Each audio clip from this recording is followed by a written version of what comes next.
And so now we're back in the next segment of today's Judah Vision, in which we're discovering the lost knowledge of good and evil, which is this portable altar through which one might reach the dark side for instruction.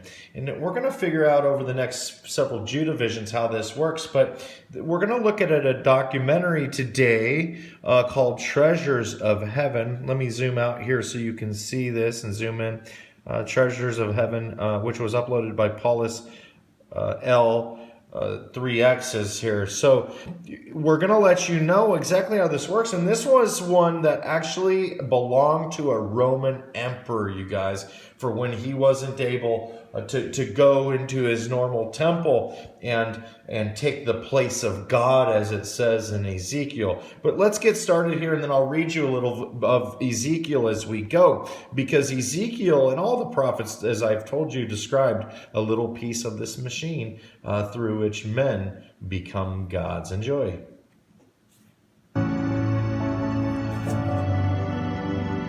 But relics were central to the daily business of the church in more than just financial terms. As early as the 8th century, the Vatican decreed that every altar must contain relics in order to be consecrated. James Robinson is curating a major exhibition of medieval reliquaries at the British Museum, and among the objects that will be on view is a rare, perfectly preserved example of the importance of relics in the act of worship. So, what exactly is this?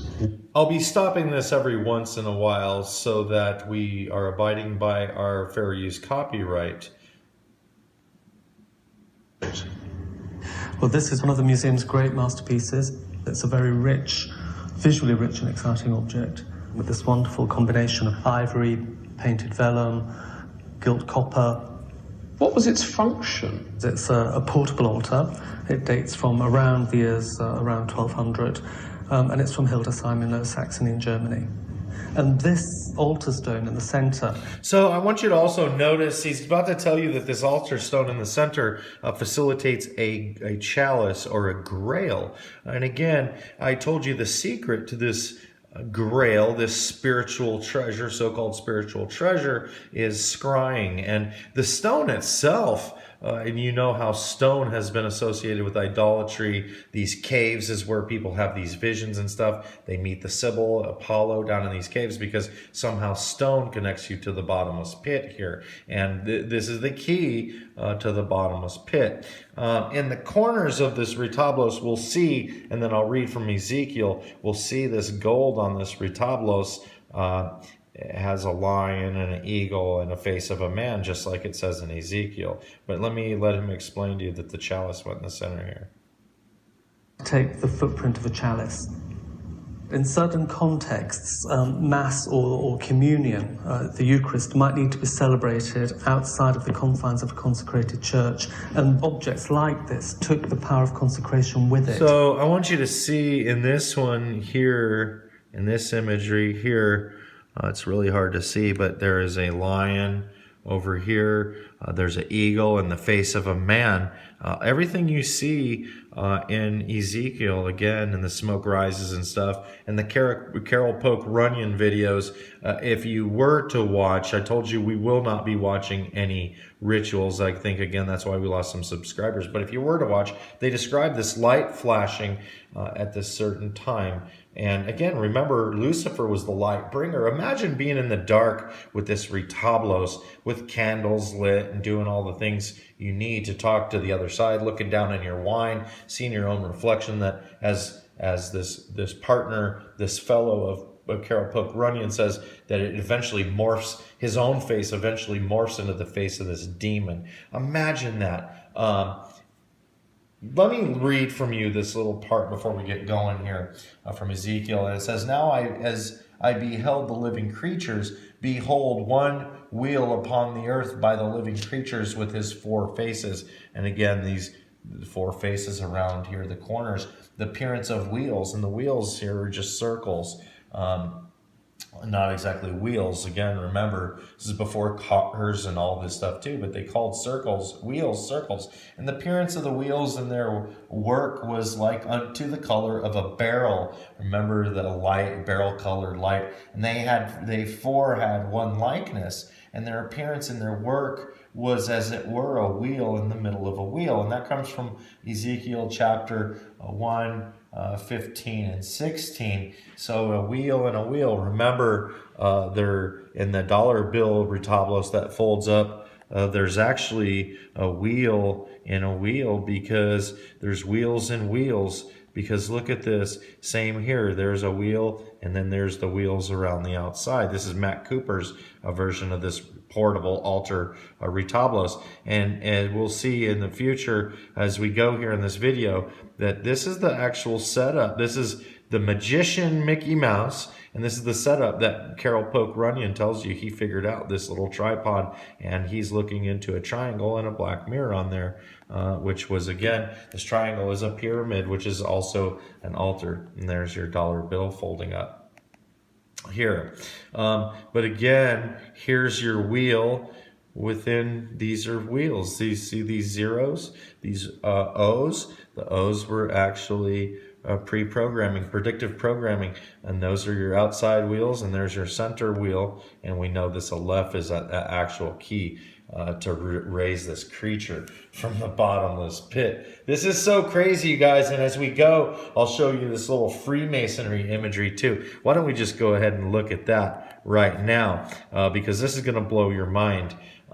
And then probably that'll finish up this little segment here. But check this out, man. And I hope you guys will listen to this because I know everyone's so caught up in the bells and whistles and production and all this stuff. But I want you to listen. I'm going to read you a little bit of this about the Midnight Freemasons, and it's going to tell you a lot more about this retablos and what these men do in the dark. A group of master masons talk about topics of Masonic interest, each from their own unique perspective. You'll find a wide range of subjects, including history, trivia, travel, book reviews, great quotes, and hopefully a little humor as well on topics of interest for Freemasons.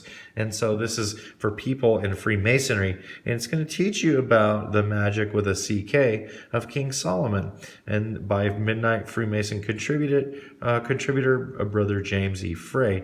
And he's a 32nd degree Freemason, just like Stephen Paddock was, the man who shot from the 32nd floor at a tower in Mandalay Bay. And this shows you King Solomon in this woodcut before the jinn. The jinn are the demons. He had control of these 72 demons. And he says, I'm going to just read this to you. I'm going to read this whole page. I pray thee, O king, listen to what has befallen all that thy child hath, after we are all released from our work on the temple of God after sunset. In the traditions of the Islam, he used these demons, in the Quran it says, to build the temple. And so when I lie down to rest, one of the evil demons comes and takes away from me one half of my pay and one half of my food. Then he also takes hold of my right hand and sucks my thumb, and lo, my soul is oppressed, and so my body waxes thinner every day. This comes from Testament of Solomon. My brethren, one tenet of the Masonic system is the constant reflection of the self. We must reevaluate who we are morally. And if you're reevaluating yourself, you're looking in a mirror, right? And that's what they're getting at here. This is Kabbalistic, secretive talk. We must reevaluate who we are morally as well as psychologically. It is this constant progression of self-understanding that makes us face our archetypal shadow and conquer the negative aspects of the self. This is best personified by the archetype of wisdom in the Masonic system. Again, King Solomon was the most wise man in the Bible. And King Solomon is interesting because his archetypal characteristics are found throughout Mediterranean cultures. According to the Old Testament, King Solomon was charged to build the Temple of Solomon and was known as the wisest of all men. Remember, this temple is after whom the Templar were named. And through the Bible, this wisdom or knowledge, you hear the word wise or wisdom or knowledge, most of the time it refers back to this magic trick, of obtaining this so-called wisdom, of tapping into this current of spiritual wisdom. In the Islamic tradition, Solomon is regarded as a prophet and representative of Allah himself. So here we are putting people's selves in the seat of God, as it says all through Ezekiel. But there is a hidden side of King Solomon, a side that has been repressed from the Western mythos,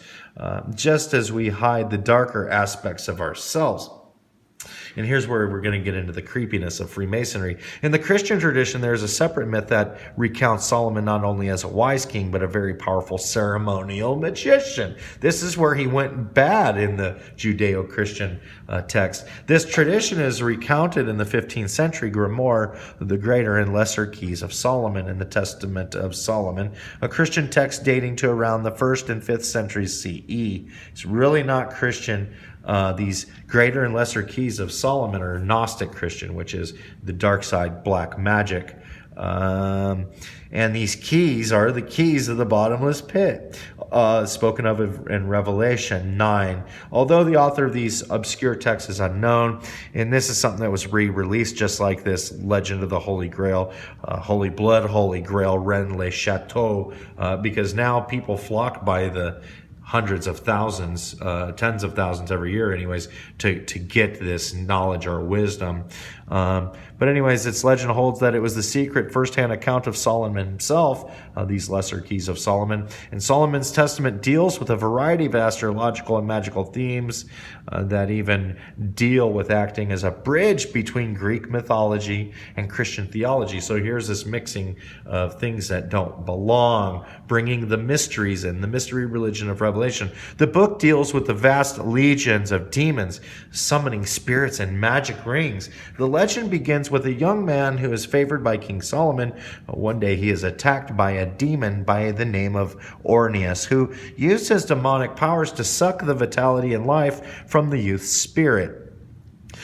So the demons are turning on him. Upon hearing this news, Solomon summons the archangel Michael, which I'm sure isn't truly Michael. These are demons, fallen demons, pretending to be the demons around this altar, because it talks about this altar of God and these people. Truly, it seems there's a way, black magic way, to usurp this altar of God and become God yourself, just like King Solomon.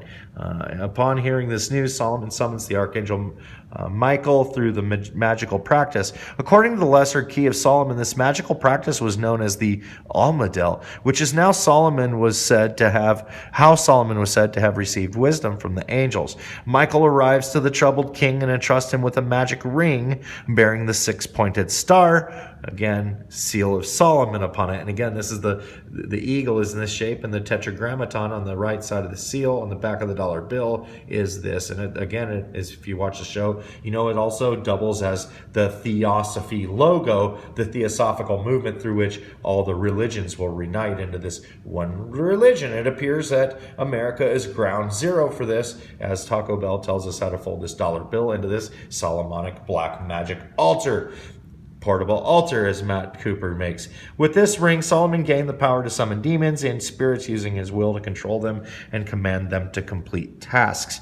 Solomon then took control of Orneus, who then infiltrated the demonic prince Beelzebub, granting Solomon power over the legion of demons.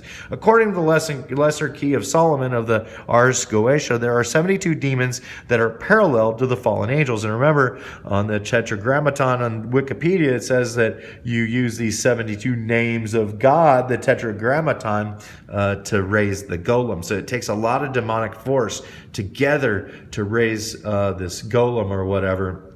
But as it appears, these aren't the names of God. These are names of Elohim, as I talk about in my book, Back Upright. These are demons that, according to the Lesser Key of Solomon, the Ars Goetia, there are 72 demons that are parallel to the fallen angels described in the book of Enoch. So these people have been lied to and told they're using these demons' power, who rebelled against God because they lusted after the daughters of men. It is important to note that these fallen angels also first brought sorcery and the magical arts to the material realm. And Beelzebub reveals how he was once a high-ranking angel before the fall. It was the 4 archangels, Michael, Raphael, Gabriel, and Uriel, that descended down with their 72 angels of the Almadel and banished the rebellious demons under the 4 watchtowers of the universe. And look here, this is a Solomonic's magic circle in the lesser key of Solomon. This is actually a retablos, just like the dollar bill. Look at the sides, and then there's a little triangle that's in Matt Cooper's paintings where he's Thoth, and that's the little circle in the middle is a black mirror they stare into. Again, they evoke the 4 demons on the side, and then they stare into this creepy little mirror, man. And I'm about to show you.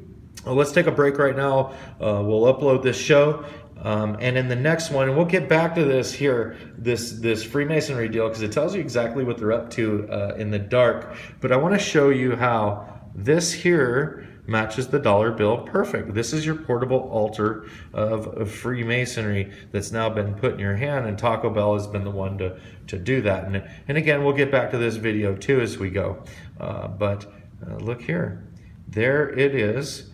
There's the dollar bill as it folds up, as Taco Bell Belluminati commercials told you. Hold that image in your mind.